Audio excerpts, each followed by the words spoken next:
Okay, friends. So let's start the session today. सबसे पहले तो आपका स्वागत है आप सबका एक बार फिर आपके अपने PYC यानी पेरेंटिंग योद्धा क्लब में, जिसमें हम मिलते हैं हर शुक्रवार और करते हैं दिल खोल करके बातें अपने और अपने बच्चों की जिंदगी को बेहतर बनाने की, अपने परिवार को बेहतर बनाने की। इसी सिलसिले में आज हम मिल रहे हैं इस सेशन में, इस प्रोग्राम में, जिसमें आज हम करने वाले हैं एक नए टॉपिक पे बातचीत, नए टॉपिक पे चर्चा।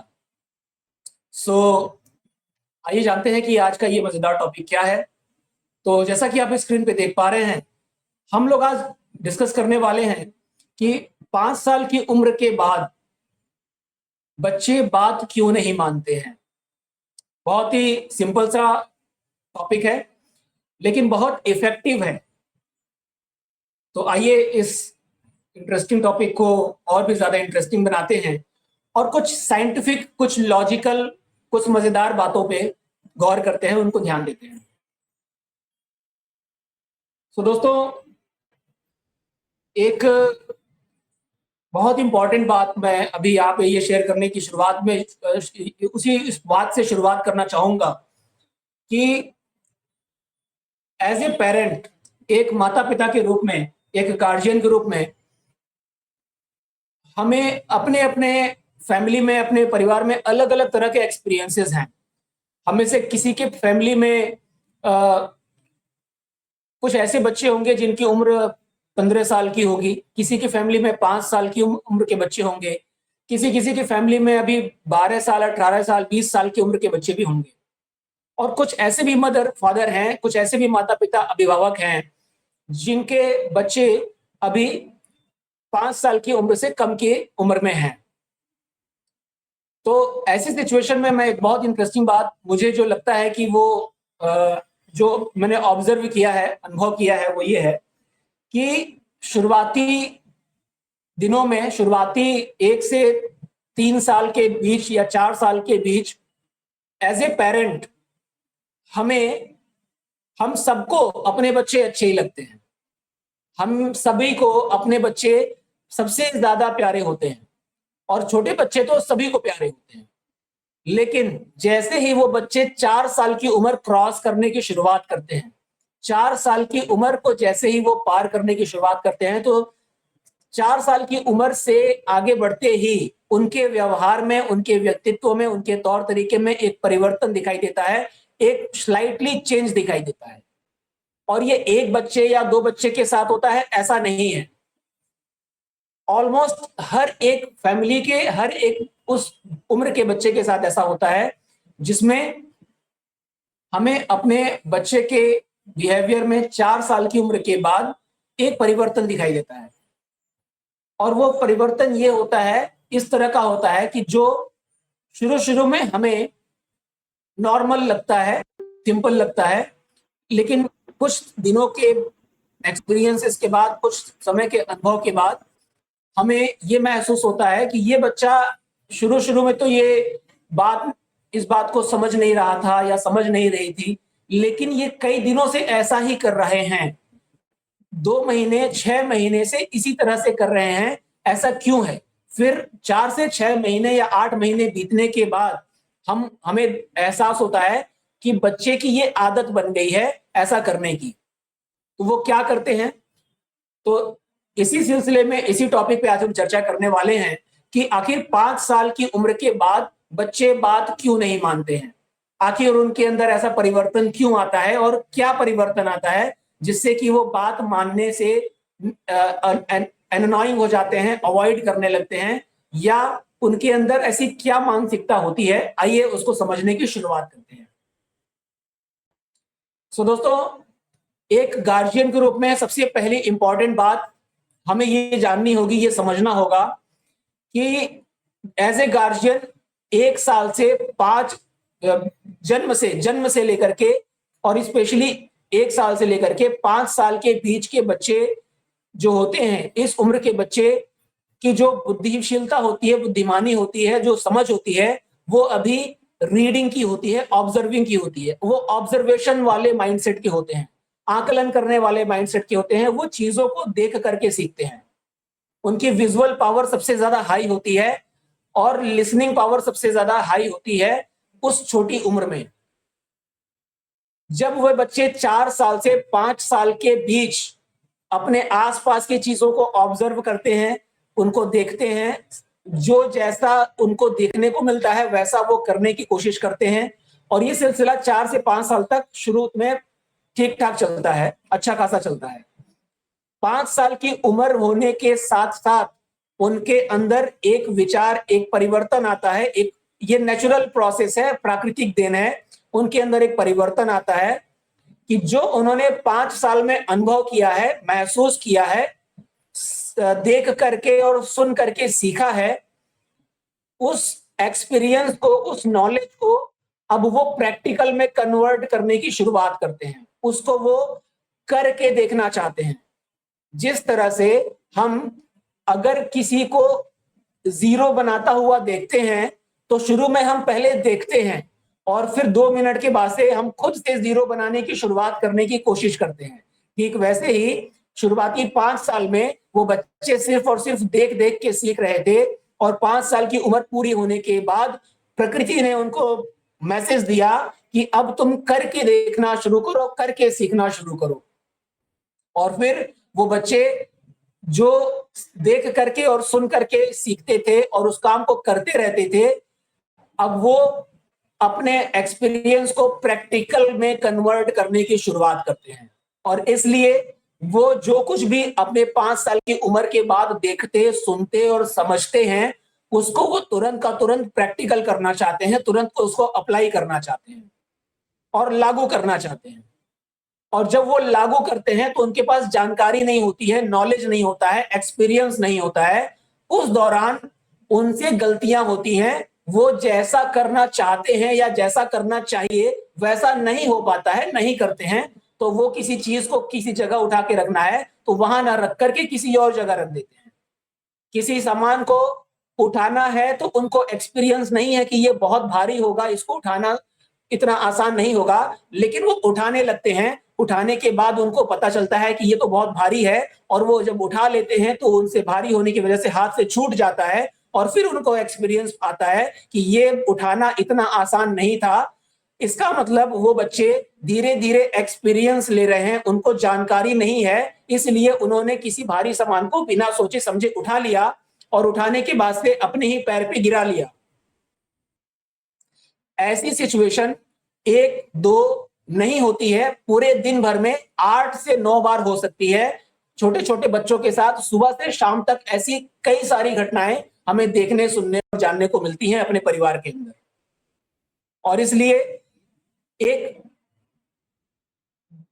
25 से 35 साल की उम्र के बीच के गार्जियन के रूप में, 25 से 35 या 45 साल के उम्र के गार्जियन के रूप में हम उनके दिमाग में क्या चल रहा है इस बात का आकलन नहीं कर पाते हैं। हम ये नहीं जान पाते हैं कि वो दिमाग में क्या सोच रहे हैं, और किसी बच्चे का या व्यक्ति का चेहरा देख करके हम कैसे अंदाजा लगा सकते हैं कि वो क्या सोच रहे हैं। इसलिए हमें ये लगता है कि ये शरारत कर रहे हैं, और ये सामान उठा के इसने गिरा दिया, इसको चोट लग सकती है, इसको बात समझ में क्यों नहीं आती है, इस तुमको एक बार में बात समझ में नहीं आती है, बहुत शैतानी हो करने लगे हो, बहुत शैतान हो गए हो तुम। और फिर वो सामान उठा करके हम अपनी जगह रख देते हैं और उस बच्चे को वहां से तुरंत हटा देते हैं, या उसका हाथ पकड़ के वहां से उसकी जगह हटा देते हैं। और हैरानी की बात यह है कि ये घटना एक बच्चे, 10 बच्चे या 15 बच्चों के साथ नहीं होती है, हर एक बच्चे के साथ होती है, हर एक लड़का और हर एक लड़की के साथ होती है उस उम्र के अंदर। और इसलिए माय डियर फ्रेंड्स, एक गार्जियन के रूप में, एक टीचर के रूप में और एक अभिभावक के रूप में, अगर हम ये बात एहसास कर लें, ये बात समझ लें कि वो बच्चा 5 साल का या 4.5 साल की उम्र को क्रॉस कर रही है या कर रहा है, अब वो जो भी देख रहा है, सुन रहा है, या उसके दिमाग में जो रिकॉर्ड हुआ है उसको प्रैक्टिकल करने की कोशिश कर रहा है, और अभी जानकारी या अनुभव नहीं है, तो गलतियां होना लाजमी है, गलतियां होंगी ही होंगी, और वो गलतियां ही उसको सिखाएंगी। और इस दौरान हम एक गार्जियन के रूप में 2 तरह से सोच सकते हैं, एक अभिभावक के रूप में 2 तरह से हमारी मानसिकता हो सकती है। एक तरीका, एक मानसिकता एक अभिभावक के रूप में, एक गार्जियन के रूप में हो सकती है कि ये बच्चा बात नहीं मानता है, ये बहुत शैतानी करने लगा है, ये बहुत शरारती हो गई है। एक मानसिकता तो ये होती है, और यही मानसिकता हमें समाज में ज्यादातर जगह देखने को मिलती है। अपने परिवार के अंदर, अपने घर में, अपने पड़ोस के अंदर, अपने समाज के किसी भी सीरियल में, किसी भी पिक्चर में हमें ज्यादातर यही देखने को मिलता है। उसको रिएक्शन में गार्जियन की सलाह या समझदार बनने की सलाह मिलती है, उसको डांट मिलती है, क्योंकि हमें लगता है कि वो शैतानी करने लगे हैं। ये पहली मानसिकता हो सकती है। दूसरी मानसिकता क्या हो सकती है? दूसरी मानसिकता ये हो सकती है कि हम ऐसी कोई घटना घटने के दौरान अपनी मानसिकता से सोचने की जगह उसकी मानसिकता से सोचने की कोशिश करें। हम अपने पोजीशन से देखने की जगह उसकी पोजीशन से देखने की शुरुआत करें। अगर वो किसी स्टूल को ढकेल रही है या ढकेल रहा है 4.5 साल, 5 साल, 6 साल की उम्र में, तो वो उस स्टूल को ढकेल करके क्यों आगे बढ़ा रहा है, क्यों ढकेल रही है, ये मानसिकता हम समझ जाएंगे तो हम उस बच्चे को सही माइंडसेट दे पाएंगे, सही अनुभव दे पाएंगे। तो हमें पहली मानसिकता सोचने का भी अधिकार है, हक है, उसके लिए भी हम स्वतंत्र हैं, फ्री हैं।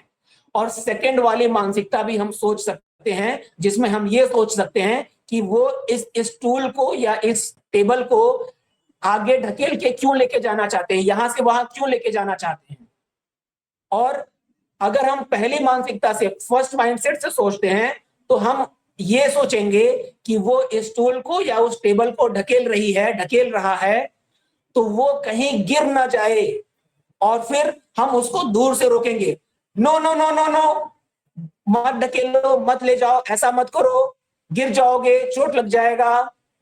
और उसको वहां से पकड़ के स्टूल को हटा दें और उसको स्टूल से दूर कर दें।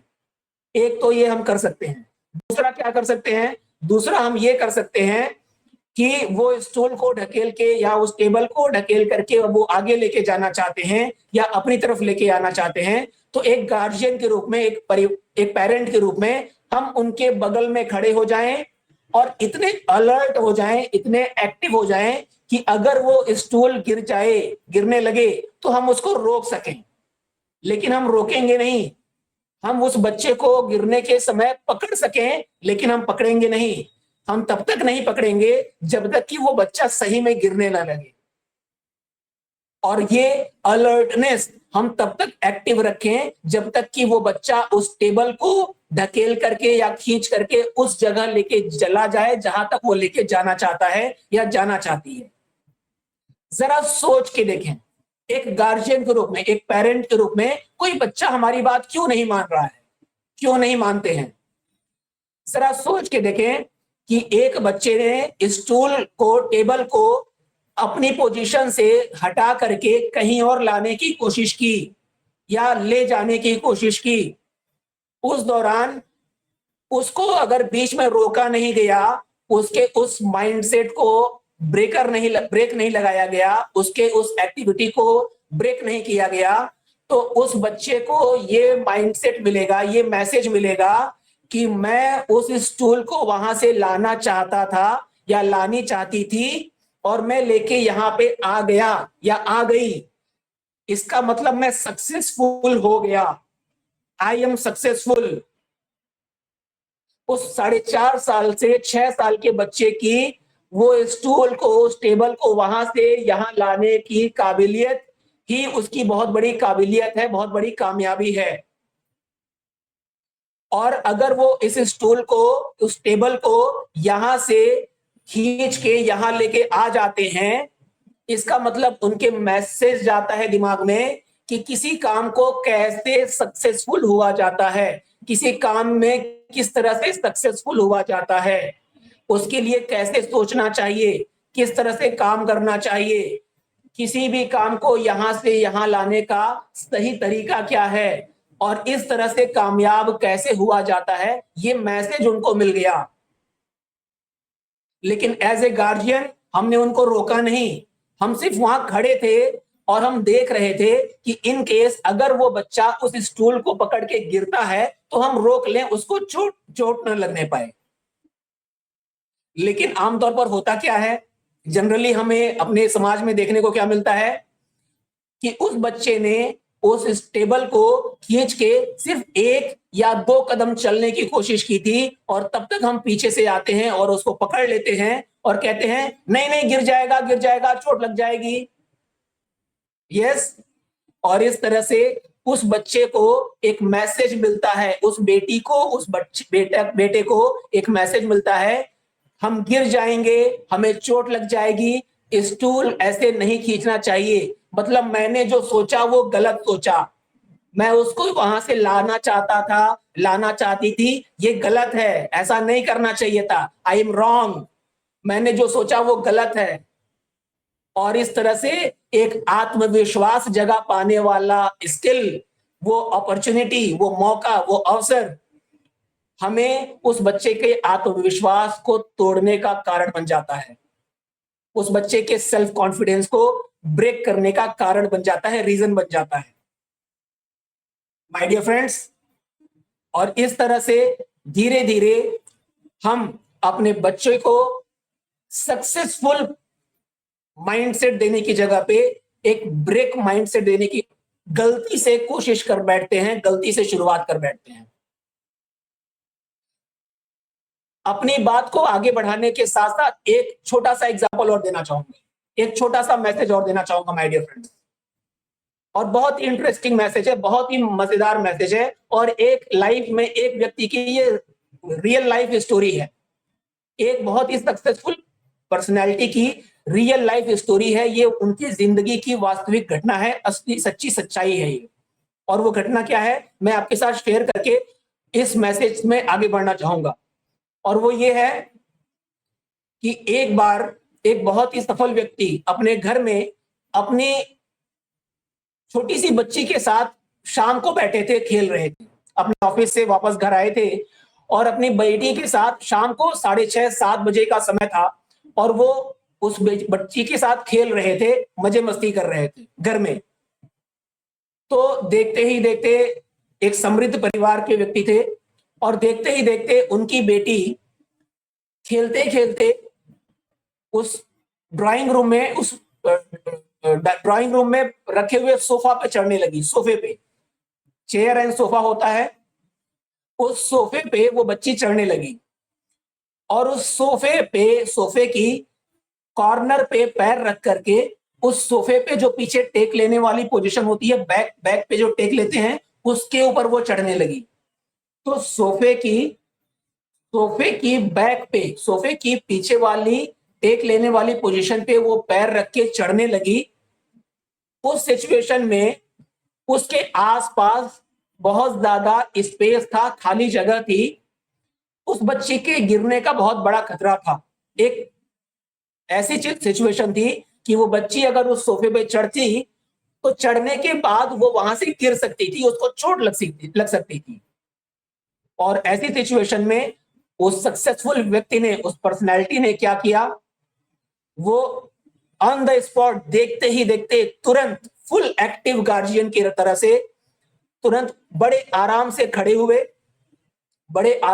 हुए और उस बच्ची के बगल में जाकर सोफे के दूसरी तरफ खड़े हो गए और साथ में उन्होंने एक बात कही, साथ में उन्होंने एक बात बोली, यस यस, कंटिन्यू, स्टार्ट, करो और कोशिश करो, यस, कम ऑन, चढ़ो और आगे बढ़ो। और ये बात सुन करके वो बच्ची उस सोफे की रेलिंग पे चढ़ने की शुरुआत कर देती है और देखते ही देखते वो उस हैंडल पे चढ़ती है और उस सोफे के ऊपर वाली रेलिंग पे पहुंच जाती है और वहां पे चढ़ करके वो वहां पे अपने पैरों से चलने की शुरुआत करती है, सोफे की बैक पे पैर से चलने की शुरुआत करती है। सोचिए कितना बड़ा रिस्क है, खतरा है वहां पे गिरने का एक छोटी बच्ची के लिए। लेकिन उसके फादर उसके बगल में खड़े थे और अलर्ट मोड में थे और साथ में वो उसको कह रहे थे, you can do it, you can walk, आप चल सकती हो, आप कर सकती हो, you can be a successful, आप करके दिखाओ, very good very good, clapping clapping.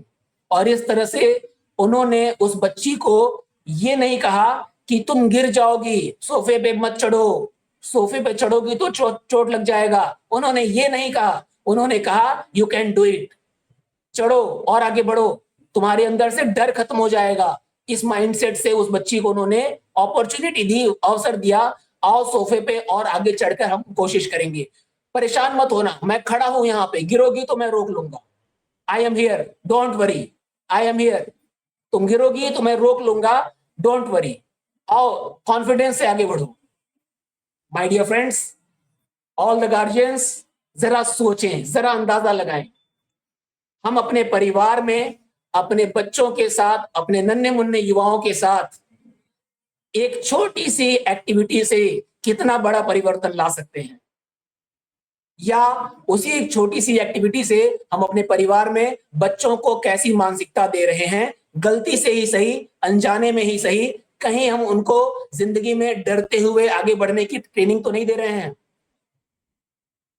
और इन दोनों स्टोरीज के साथ आइए अब हम कनेक्ट करते हैं कि बच्चे कोई बात क्यों नहीं मानते हैं, 5 साल के बाद बच्चे किसी बात को मानने से मना क्यों करते हैं, वो एननोइंग क्यों हो जाते हैं, वो अवॉइड क्यों करने लगते हैं, आइए जानने की शुरुआत करते हैं। ये जो 2 मैसेज मैंने आपको शेयर किया, ये मैसेज इसलिए शेयर किया क्योंकि आगे की जो बात हम करने वाले हैं वो हमें समझना और ज्यादा इजी हो जाए, वो बहुत ही ज्यादा आसान हो जाए। और वो क्या है, वो इंटरेस्टिंग बात मैं आपके साथ जो शेयर करना चाहता हूं माय डियर फ्रेंड्स, वो क्या है, वो ये है कि हमारी सोसाइटी में, हमारे समाज में और हमारे परिवार में भी 2 तरह के पेरेंटिंग होती है, 2 तरह की परवरिश होती है। वैसे तो बहुत सारे तरीके हैं, बहुत सारे तरीके एग्जांपल्स दिए जाते हैं, लेकिन इस वक्त मैं सिर्फ 2 तरह की पेरेंटिंग के बारे में चर्चा करना चाहूंगा, जिसमें एक तरह की पेरेंटिंग और दूसरी तरह की पेरेंटिंग को एक स्पेशल नाम दिया गया है। और पहली तरह की पेरेंटिंग को हम कहेंगे हैमर पेरेंटिंग, हैमर पेरेंटिंग, जी हाँ दोस्तों, हैमर पेरेंटिंग। और दूसरी पेरेंटिंग को हम कहेंगे की पेरेंटिंग, की पेरेंटिंग। हैमर मतलब हथौड़ा, हैमर मतलब हथौड़ा, और की मतलब चाबी। हैमर पेरेंटिंग एंड की पेरेंटिंग, हथौड़े वाली परवरिश और चाबी वाली परवरिश। माय डियर फ्रेंड्स, ये हथौड़े वाली परवरिश क्या होती है और चाबी वाली परवरिश क्या हो सकती है, शायद आपको अंदाजा मिल गया होगा, क्योंकि पहले की जो 2 स्टोरीज हमने शेयर की हैं उससे आप कुछ एनालिसिस कर सकेंगे, लेकिन फिर भी आइए इसको और अच्छे से समझते हैं। माय डियर फ्रेंड्स, आप एनालिसिस करना, आप चेक करना कि आपके घर में कौन सी पेरेंटिंग हो रही है, आपके बच्चों के साथ हैमर पेरेंटिंग हो रही है या की पेरेंटिंग हो रही है, आप एक बार चेक करना।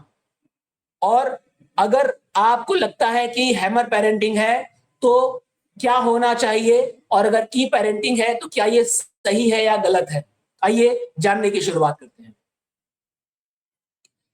माय डियर फ्रेंड्स, एक बार की बात है, हैमर पेरेंटिंग और की पेरेंटिंग को समझते हुए इस बात को समझेंगे। एक बार एक लॉक ने, ताले ने, हम की से लॉक को ओपन करते हैं, की से लॉक को, ताले को ओपन करते हैं।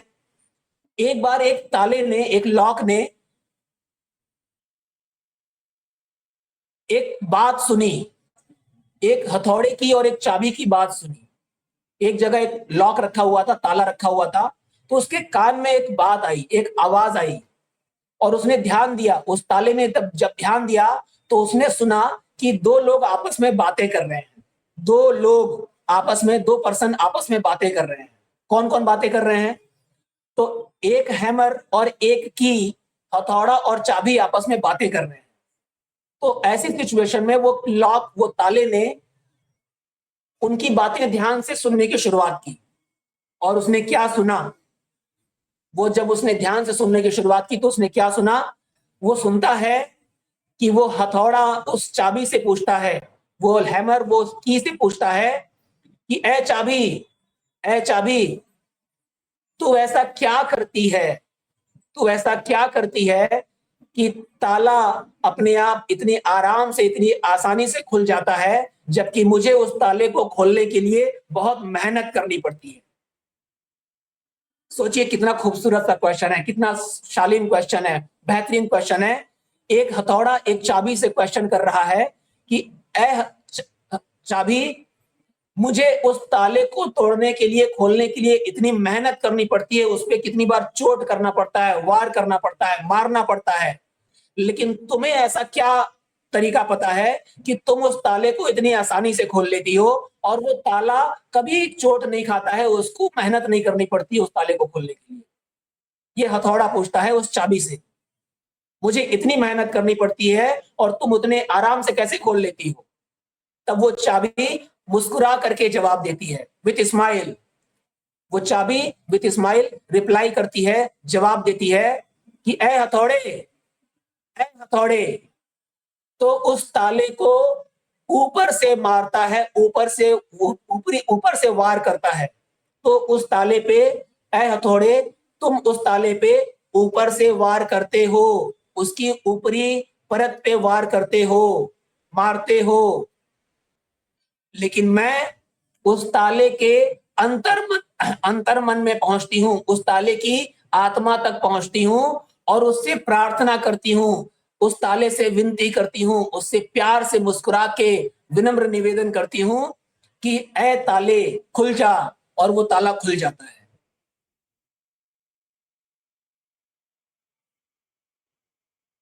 राइट?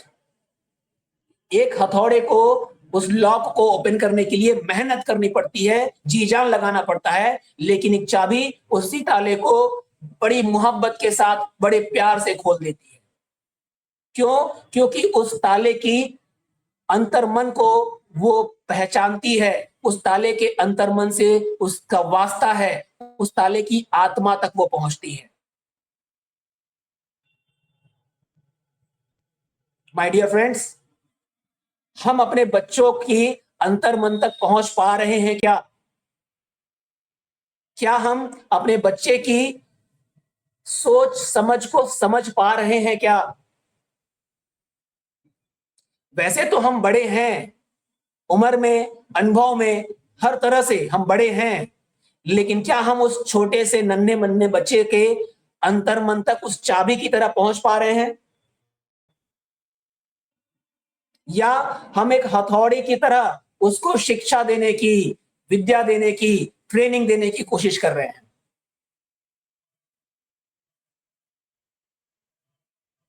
सोचने वाली बात है।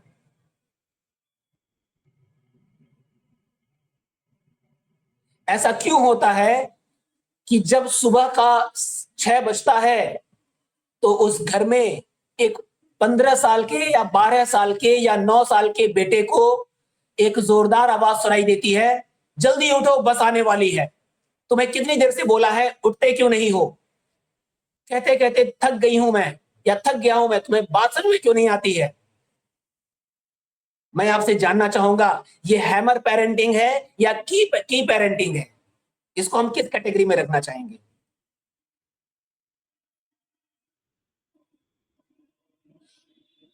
और ऐसा क्यों होता है कि वो बच्चा जब दोपहर में 2:30 बजे, 3 बजे स्कूल से आता है या आती है, कुछ देर रेस्ट करने के बाद, खाना खाने के बाद, वो तुरंत मोबाइल ओपन करके बैठने की कोशिश करते हैं और थोड़ी देर तक मोबाइल मिलने के बाद एक जोरदार आवाज सुनाई देती है, मोबाइल बंद करो, बैटरी खर्च हो जाएगी।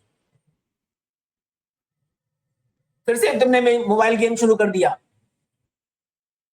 माय डियर फ्रेंड्स, हम उस बच्चे के अंतर्मन तक पहुंचने की कोशिश कर रहे हैं क्या?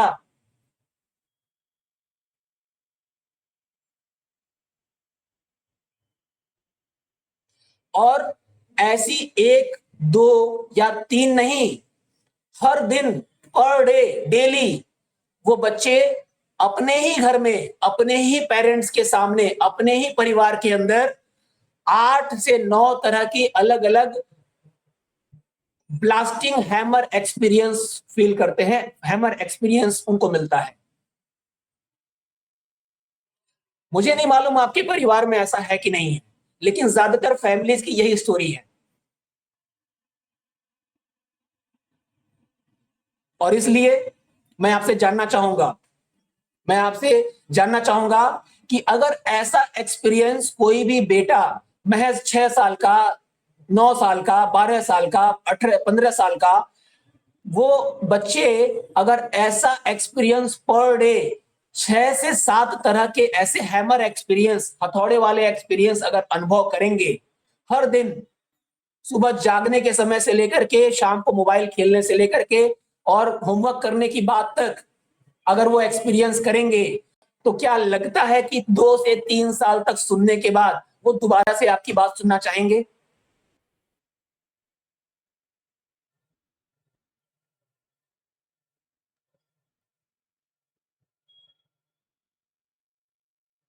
क्योंकि जब हैमर ताले को ओपन करता है, एक हैमर लॉक को ओपन करता है, तो वो लॉक ओपन तो हो जाता है, वो ताला ओपन तो हो जाता है, लेकिन दोबारा कभी लॉक नहीं होता है, वो दोबारा कभी भी बंद नहीं होता है, जिंदगी भर वो कभी बंद नहीं होता है। फिर ये हैमर की एक्सपीरियंस है, हैमर का इफेक्ट होता है। हैमर के अंदर इतनी ताकत है, इतनी काबिलियत है कि उस ताले को मजबूत से एक से बढ़कर एक ताकतवर ताले को कुछ कुछ मिनटों में तोड़ के अलग कर दे। लेकिन माय डियर फ्रेंड्स, एक बार वो ताला टूट जाएगा तो दोबारा कभी बंद नहीं होगा। ठीक वैसे ही हैमर पेरेंटिंग से बच्चे उस वक्त बात मान तो जाते हैं, उस वक्त मोबाइल गेम बंद कर देते हैं, डर के मारे या किसी न किसी वजह से सुबह जाग जाते हैं, होमवर्क प्रेशर में ही सही लेकिन पूरा कर लेते हैं। लेकिन my dear friends, hammer effect, वो हथौड़े का इफेक्ट ऐसा होता है कि वो बच्चे दोबारा से उस वक्त मजबूरी में सुन तो लेते हैं, लेकिन जैसे ही उनकी उम्र अपने सेल्फ डिपेंडेंट वाली पोजीशन पे आती है, आत्मनिर्भर अपने पैर पे खड़ा होने वाली स्टेज में आती है, वो ताले की तरह लॉक होना बंद कर देते हैं, वो हमें सुनना बंद कर देते हैं। क्योंकि हैमर से तो लॉक ओपन होता है, लॉक दोबारा लॉक नहीं होता है। बच्चे हमारी बात मान तो जाते हैं हैमर इफेक्ट से, लेकिन वो दोबारा हमारी बात को मानने के बाद उस रास्ते पर चलने के लिए 100 बार सोचते हैं।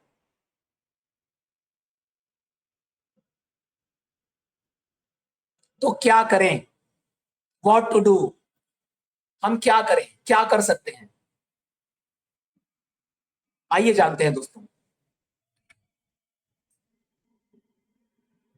दोस्तों दोस्तों जब एक परिवार के अंदर दो तरह की परवरिश होती है, मान लीजिए कि एक फैमिली है जहां पे हैमर इफेक्ट वाली पेरेंटिंग चल रही है, तो हैमर इफेक्ट वाली पेरेंटिंग की जगह पे अगर हम उस पेरेंटिंग को, हैमर इफेक्ट वाली पेरेंटिंग को बदल करके की पेरेंटिंग में आना चाहते हैं, कि चाबी वाले स्टाइल से बच्चों की परवरिश करना चाहते हैं, तो हमें क्या करना चाहिए, कैसे करना चाहिए? आइए उसके कुछ छोटे-छोटे और बहुत ही इफेक्टिव एग्जांपल देखते हैं। बहुत ही कारगर और बहुत ही प्रभावशाली तरीके जानते हैं। जैसे आपको आपकी स्क्रीन पे दिखाई दे रहा होगा कि जब हम हैमर पेरेंटिंग करते हैं, तो हैमर पेरेंटिंग कैसे करते हैं, कैसी होती है? उसका एक एक एग्जांपल यहाँ लिखा हुआ है। जैसे सबसे पहला एग्जांपल यहाँ पे लिखा हुआ है, सबसे पहला उदाहरण लिखा हुआ है, चलो जल्दी उठो, बस आने वाली है। सुबह बच्चा सो रहा है, वो बेटी या बेटा सो रहे हैं और सुबह का वो गहरी नींद हो सकती है, जो भी रीजन हो सकता है। चलो जल्दी उठो, बस आने वाली है। किसी के कान में अगर गूंजेगा तो वो हैमर पेरेंटिंग वाला हिस्सा में जाएगा। तो ये हैमर पेरेंटिंग का तरीका होता है। इसकी जगह पे अगर मैं की पेरेंटिंग अपनाना चाहूं और अपने बच्चे को की पेरेंटिंग के माध्यम से अगर सुबह उठाना चाहूं, तो कैसे उठाऊंगा? उसका तरीका दूसरी तरफ आपकी स्क्रीन पे दूसरी तरफ की पेरेंटिंग वाले ऑप्शन में लिखा गया है, जिसमें सबसे पहले क्या लिखा गया है? मैं तो साइकिल चलाने जा रही हूं या जा रहा हूं। मतलब सुबह जगाने के लिए हम बच्चों को दो तरीका अपना सकते हैं। दो तरीका अपना सकते हैं। पहला, चलो उठो बस आने वाली है, पहला तरीका। या दूसरा तरीका, उस समय से बहुत पहले, बस आने वाले टाइम से बहुत पहले ही हम एक इंटरेस्टिंग काम कर सकते हैं, मजेदार काम कर सकते हैं। क्या? मैं तो फुटबॉल खेलने जा रहा हूं, मैं बैडमिंटन खेलने जा रही हूं, या अगर उस बच्चे को साइकिल चलाने का शौक है, उसके लिए अभी नई नई साइकिल खरीदी जाने वाली है 2 महीने बाद, 4 महीने बाद, या नई नई साइकिल खरीद के अभी लेके आए हैं, तो हम सुबह सुबह 5 बजे हम साइकिल चलाने की मस्ती कर सकते हैं क्या? सुबह 5 बजे वो छोटे से बच्चे को साइकिल चलाने में मजा आएगा, यस और नो? और साइकिल चलाने के लिए वो फ्रेश एयर में जाएंगे, सुबह फ्रेश एयर में जाएंगे और कितनी हैप्पीनेस के साथ उठेंगे। उनको सुबह जागते ही फर्स्ट जो थॉट आएगी वो पॉजिटिव थॉट आएगी, हैप्पीनेस वाली थॉट आएगी, खुश मिजाज वाली सोच उनके अंदर आएगी। ये हो गई की पेरेंटिंग। एक तरफ हम डर, गुस्सा, चिड़चिड़ापन सुबह सुबह हम दे रहे हैं, चलो उठो बस आने वाली है, और दूसरी तरफ हम कह रहे हैं आओ साइकिल चलाने चलें, चलो मैं फुटबॉल खेलने जा रही हूं, आओ मैं बैडमिंटन खेलने जा रहा हूं, तुम्हें तो क्रिकेट बहुत पसंद है, मैं बैट बॉल खेलने जा रहा हूं। आइए कुछ ऐसा करके देखते हैं ना। वो बच्चा जो 6:30 बजे जागने को तैयार नहीं था, 7 बजे जागने को तैयार नहीं था, वो 5 बजे साइकिल चलाने को तैयार हो जाएगा, और हमें मेहनत नहीं करना पड़ेगा। क्यों? क्योंकि हम की पेरेंटिंग जानते हैं, माय डियर फ्रेंड्स, राइट? आइए सेकंड एग्जांपल देखते हैं। सेकंड एग्जांपल क्या हो सकता है? सेकंड एग्जांपल यहां लिखा है ऑर्डर पेरेंटिंग। हमें आदेश देने वाला काम किया। कोई भी काम करना है, ऐसे करो, ऐसे नहीं करो, ऐसे करोगे तो चोट लग जाएगी। तुम्हें बात समझ में नहीं आती है? वो कोई भी वक्त हो सकता है, सुबह, दोपहर, शाम। तुम्हें तुम्हें समझ में नहीं आया, ऐसे मैंने करने के लिए मना किया है, no no no no no, ऐसे नहीं, चोट लग जाएगा। ये हो गया हैमर पेरेंटिंग। Hammer parenting. इसकी जगह पे हम क्या करें? इसकी जगह पे हम की पेरेंटिंग कैसे करें? वो जो कर रहे हैं उनको करने दें, हम जो देख रहे हैं वो जो कर रहे हैं उनको करने दें, उनकी लाइफ में एक्सपीरियंस इकट्ठा होने दें। जब तक वो 1-2 बार चोट नहीं लगेगी तब तक उनको पता नहीं चलेगा कि चोट से कैसे बचा जाता है। हमें वहां पे सिर्फ इसलिए रहना है कि उनको ज्यादा चोट ना लगने पाए। एग्जाम्पल देता हूं मैं। अगर बच्चे को मना किया जाता है कि उस गर्म दूध के भगोने को मत छुओ, उस गर्म दूध के बर्तन को मत छुओ, लेकिन वो बच्चा नहीं मानता है। उस गर्म दूध के बर्तन से जब भाप निकलता है, स्टीम निकलती है, तो वो छोटे बच्चे उसकी तरफ अट्रैक्ट होते हैं। इस बर्तन से ये स्टीम कैसे निकल रहा है, भाप कैसे निकल रहा है, वो उस पर अट्रैक्ट होते हैं। उसमें आग कैसे जल रही है नीचे, वो जानना चाहते हैं। तो वो दूध के बर्तन को, गर्म बर्तन को छूना चाहते हैं। ऐसी सिचुएशन में हम उनको डांट सकते हैं, पिटाई कर सकते हैं, हैमर पेरेंटिंग।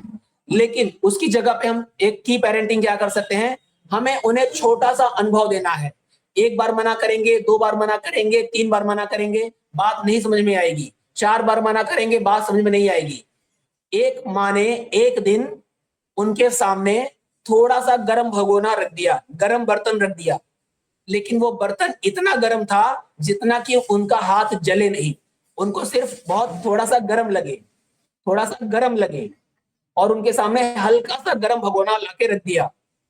वो बच्चे बात नहीं मानते थे, हर दिन मना किया जाता था, लेकिन बार बार उसकी तरफ जाते थे। एक दिन हल्का सा गर्म बर्तन लाके उनके सामने रख दिया गया और उनको छोड़ दिया गया। वो बच्चे ने जैसे जाके छुआ, हल्का सा गर्म था, उसको गर्म लगा और उसने तुरंत हाथ हटा लिया। अगले दिन से उसने कभी छुआ नहीं, कभी नहीं छुआ। इसका मतलब हमें अपने बच्चे को एक्सपीरियंस लेना सिखाना चाहिए। उसको एक्सपीरियंस लेने दीजिए। चोट लगती है, लगने दीजिए। बस इसलिए खड़े रहिए कि उसको ज्यादा चोट ना लगने पाए। की parenting, right my dear friends? Last का एक एग्जांपल मैं आपके साथ शेयर करना चाहूंगा और अपने इस सेशन को कंप्लीट करना चाहूंगा। लास्ट में की पेरेंटिंग के माध्यम से मैं ये कहना चाहूंगा, एक और एग्जांपल के माध्यम से कहना चाहूंगा कि जब हम सुबह से शाम तक अपने ऑफिस का काम करने के बाद से घर वापस आते हैं और रात में जब डिनर टाइम होता है, डिनर टेबल पे हमें अपने घर में, अपने फैमिली में एक रूल रखना चाहिए कि हम रात का खाना सब एक साथ खाएंगे। रात को हम सब एक साथ खाना खाएंगे और एक साथ खाना खाने के समय पे जब हम बैठते हैं तो हैमर पेरेंटिंग में क्या होता है, हैमर पेरेंटिंग में हम बहुत सारे क्वेश्चन आंसर करते हैं, हम वहां पे गार्जियनशिप दिखाते हैं, हम वहां पे गार्जियन बन जाते हैं। आज स्कूल में क्या हुआ, आज तुम्हें होमवर्क मिला था, होमवर्क पूरा हुआ है या नहीं, तुम्हारे स्कूल में क्या चल रहा है और तुम अपनी लाइफ में क्या सोच रहे हो। वो कोई भी उम्र के बच्चे क्यों ना हो, 10 साल, 20 साल, 15 साल, 18 साल, कोई भी क्यों ना हो, हम अपने बच्चे से खाना खाने के समय हिसाब किताब करते हैं। हिसाब किताब नहीं करना चाहिए, बिकॉज क्योंकि खाना खाने के समय हम सब खुश रहना चाहते हैं। खाना खाने का समय हैप्पी टाइम होता है, हैप्पी फैमिली टाइम होता है। हम जिस भावना के साथ खाना खाते हैं वही इमोशन हमारे अंदर डबल हो जाता है। तो हमें कभी भी किसी भी इंसान को बैड इमोशन के साथ खाना खाना पसंद नहीं है। वो छोटा बच्चा हो या बड़ा कोई इंसान हो, बैड बुरी इमोशन के साथ हम खाना नहीं खाना चाहते। अगर हम दुखी होते हैं तो खाना छोड़ देते हैं, बड़े लोग भी छोड़ देते हैं, राइट। और हम बच्चे को बैठा करके खाना खिलाते हैं और ऊपर से हिसाब किताब करते हैं, उसका माइंड अपोजिट हो जाता है, नेगेटिव हो जाता है, डरा डरा सा रहता है और वो खाना खाता रहता है। उसके अंदर कैसी मानसिकता जा रही है, उसके अंदर जो खाना जा रहा है उसके अंदर वो कैसी एनर्जी क्रिएट करेगा। इसलिए हमें की पेरेंटिंग अपनानी चाहिए। की पेरेंटिंग क्या हो सकती है, की पेरेंटिंग में हमें चाबी की तरह उसके अंतर्मन में पहुंचना है, उसकी आत्मा को झकझोरना है, उसकी आत्मा को छूना है। क्या कर सकते हैं, अपने ऑफिस का कोई भी एक मजेदार सी स्टोरी डिस्कस करें। आज ऑफिस में एक बहुत अच्छी घटना घटी। आज मैं जा रहा था तो एक लोगों ने मुझे ऐसा बोला, बदले में मैं जब वहां पे पहुंचा तो वहां पे बहुत मजा आया। अगर कोई स्टोरी नहीं है, कोई घटना नहीं घटी है, तो एक झूठी कहानी बना के बताइए। झूठ गलत नहीं है क्योंकि आप एक अच्छी काम के लिए कर रहे हैं, हमें बुरे काम के लिए नहीं। आप एक ऑनलाइन स्टोरी सुन लीजिए, कोई वीडियो देख लीजिए, किसी कॉमिक्स की स्टोरी पढ़ लीजिए जो सुनने और समझने में रियल लाइफ स्टोरी लग सकती है। बच्चों के लिए वही बहुत बड़ा एग्जाम्पल हो जाएगी। एक ऐसी स्टोरी डिस्कस करें जिससे कि खाना खाने के समय खूब हंसी खुशी, खेल कूद, मजे मस्ती वाला माहौल बन जाए। और ऐसी सिचुएशन में माहौल इतना मजेदार हो जाए कि लोगों को टीवी देखने की याद ना आए, मोबाइल छूने का मन ना करे। हम गार्जियन हैं, हमारी जिम्मेदारी है उस माहौल को खुशनुमा बनाना, मजेदार बनाना। क्योंकि हम गार्जियन हैं, हम बड़े हैं, हम समझदार हैं, तो हमें माहौल को खुशनुमा बनाने का भी हुनर आना चाहिए। इसके लिए हम कोई वीडियो देख सकते हैं, कोई स्टोरी सुन सकते हैं। 1 से 2 बार कोशिश करेंगे, तीसरी बार हमें नॉलेज मिल जाएगी, एक्सपीरियंस आ जाएगा। और इस तरह से हम हैमर पेरेंटिंग से की पेरेंटिंग की तरफ ट्रांसफर हो सकते हैं। अपने परिवार के अंदर सिर्फ और सिर्फ 2 से 3 सप्ताह के अंदर, 2 से 3 सप्ताह, 2 से 3 वीक्स के अंदर पॉजिटिव ट्रांसफॉर्मेशन आ सकता है। सुबह से लेके शाम तक हैमर पेरेंटिंग से की पेरेंटिंग की तरफ जाते जाते। और इस तरह से मेरे पेरेंट्स ने, मैं अपनी पर्सनल लाइफ बताता हूं, मेरे पेरेंट्स ने हमें बचपन से ऐसी ऐसी स्टोरी सुनाई है कि हम जब बाहर जाते हैं तो ट्रेन्स में, कहीं रास्ते में लोग किस तरह से चीटिंग करते हैं, कैसे लोग कोई भी चीज मिला करके खिला देते हैं नशे वाली, तो वो लोग नशा आ जाता है और लोग चोरी कर लेते हैं, लूटपाट कर लेते हैं। ऐसी चीजें हम लोग को खेल कूद में, मजे मस्ती में, हंसी खुशी के साथ सुनने को मौका मिलता था। और जब हम बाहर निकले तो हम फुल अलर्ट रहते थे, हम पूरे चौकन्ने रहते थे, क्योंकि बचपन से हमने ऐसी कहानियां सुनी थी, फादर से, मदर से, बहुत सारी अच्छी पॉजिटिव स्टोरी सुनी थी। इस तरह से सेफ रहना चाहिए, ऐसे बचना चाहिए। ऐसी बहुत सारी घटनाएं हमारी जिंदगी में हमने सुनी होंगी, वो हम शेयर कर सकते हैं,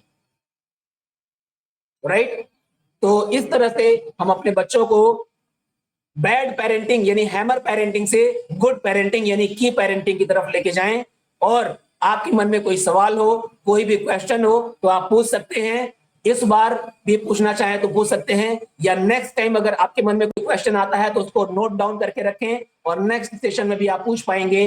अगर आपके मन में कोई क्वेश्चन है तो प्लीज आप अपने क्वेश्चन को पूछना चाहें तो पूछ सकते हैं, या अपनी मन की कोई बात आप शेयर करना चाहें, या इस सेशन की सबसे अच्छी बात आपको क्या लगी वो आप मुझसे अगर शेयर करें तो मुझे जान के बहुत खुशी होगी। माय डियर फ्रेंड्स, अब मेरी बात यहां तक कंप्लीट हो चुकी है। आपको ये सेशन कैसा लगा आप हमें जरूर बताएं। आपके रिव्यूज हमारे लिए बहुत इंपॉर्टेंट है।